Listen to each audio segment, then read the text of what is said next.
मित्रांनो नमस्कार। आज राष्ट्रीय अंतराळ दिन। हा दिवस म्हणजे फक्त ताऱ्यांकडे पाहण्याचा दिवस नाही, तर मानवी जिज्ञासेचा, विज्ञानातील परिश्रमांचा आणि भविष्यात येणाऱ्या स्वप्नांचा पाठलाग करण्याचा दिवस आहे। अंतराळ संशोधनाची जेव्हा सुरुवात झाली तेव्हा ते एका स्वप्नासारखी वाटत असावे, पण आज ते आपल्या जीवनाचा अविभाज्य भाग बनलेला आहे। उपग्रहामुळे हवामान अंदाज, दूरसंचार, इंटरनेट, नेव्हिगेशन, संरक्षण, वैद्यकीय सेवा, शिक्षण हे सर्व आपल्या दैनंदिन जगण्यात सामील झालेलं आहे।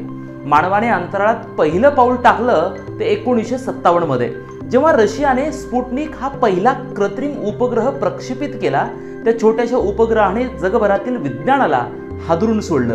पुढच्या टप्प्यात युरी गागारिनने 1961 मध्ये अंतराळ प्रवास करून पृथ्वीच्या पलीकडे जाणारा पहिला मानव म्हणून इतिहासात नाव कोरलं। त्यानंतर अमेरिकेने अपोलो मोहिमेतून 1969 मध्ये नील आर्मस्ट्रॉंगला चंद्रावर उतरवलं। तेव्हा नील आर्मस्ट्रॉंग म्हणाला होता की हे एक छोटंसं पाऊल आहे, पण मानव जातीसाठी एक भली मोठी झेप आहे। हा त्याचा संवाद आजही आपल्या प्रत्येकाला प्रेरणा देतो। भारताची अंतराळ यात्रा तितकीच रोमांचक आहे।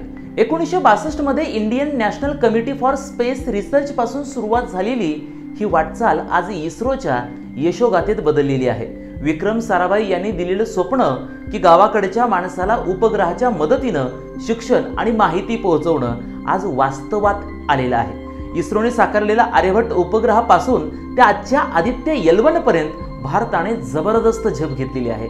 2014 मधील मंगळयान मोहीम ही तर जगभराला आश्चर्यचकित करणारी कामगिरी ठरली, कारण इतक्या कमी खर्चात पहिल्याच प्रयत्नात मंगळाच्या कक्षेत पोहोचवलेला भारत हा पहिलाच देश ठरलेला आहे संपूर्ण जगामध्ये।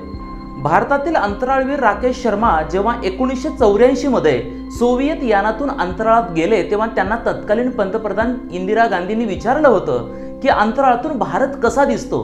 त्यावेळेस राकेश शर्मा यांनी फार सुंदर उत्तर दिलं होतं। ते असं म्हणाले होते की सारे जहां से अच्छा हिंदुस्तान हमारा।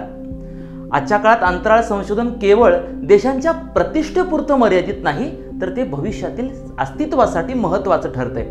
चंद्र मोहिमा हे त्याचं उत्तम उदाहरण आहे। भारताच्या चंद्रयान 3 ने 2023 मध्ये चंद्राच्या दक्षिण ध्रुवावर यशस्वी लँडिंग करून जगातली ऐतिहासिक नोंद केली।